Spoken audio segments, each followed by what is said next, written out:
శశాంక్ ఎలా రాసావు ఎగ్జామ్? కూర్చో.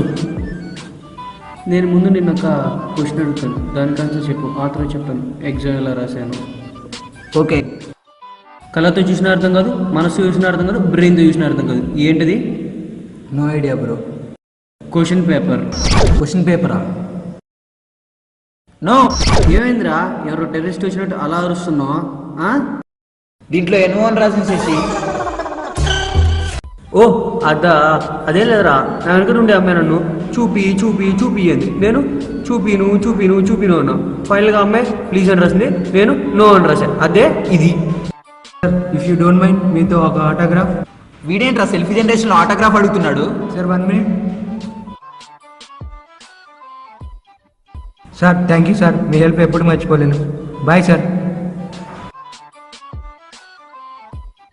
వాడేంట్రా నేను ఆటోగ్రాఫ్ అడిగాడు, సెల్ఫీ దిగాడు. ఆటోగ్రాఫ్ అడగడానికి, సెల్ఫీ తీసుకోవడానికి మన సచిన్ టెండూల్కర్ అంత సక్సెస్ అవ్వాల్సిన అవసరం లేదు, తారక్ అంత టాలెంట్ ఉండాల్సిన అవసరం లేదు. జస్ట్ అవసరానికి ఆదుకుంటే చాలు, ఆటోమేటిక్గా పని అయిపోద్ది. అంటే సింపుల్ లాజిక్ రా. ఎగ్జామ్ హాల్లో నా ఆన్సర్ షీట్ వాడు ఆన్సర్ షీట్ ఎక్స్చేంజ్ చేసుకున్నాం అంతే. కానీ వాడి సెట్ నెంబర్ నీ సెట్ నెంబర్ డిఫరెంట్గా. ఆ విషయం మన ఇద్దరికి తెలుసు కానీ వాడికి తెలియదుగా. మచ్చా ఎగ్జామ్ రాసి వచ్చిన తర్వాత పార్టీ అన్నావు. అన్నాను. మరి పార్టీకి మనీ అంటే ఎగ్జామ్ పెద్దగా బారాలేదా? ఇప్పుడు మీ అన్నకు కాల్ చేసి చెప్తాను. నేను అన్నానా బాగా లేదని? పెద్దగా రాసాను అనే గ్యాప్ లోపలే బాగా లేదని ఫిక్స్ అయిపోయావు. పైగా మా అన్నకి కంప్లైంట్ ఇస్తా ఉంటా.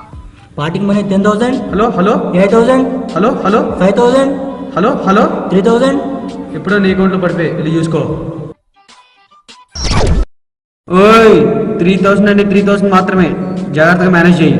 నర్సరీ నుండి ఇంజనీరింగ్ వరకు మేనేజ్మెంట్ కోటాలో జాయిన్ అయిన వాడిని ఆ మాత్రం మేనేజ్ చేయలేను. ఆఖరికి వీరు కూడా నా మీద పంచులేస్తున్నారా. బాయ్ రా. బాయ్.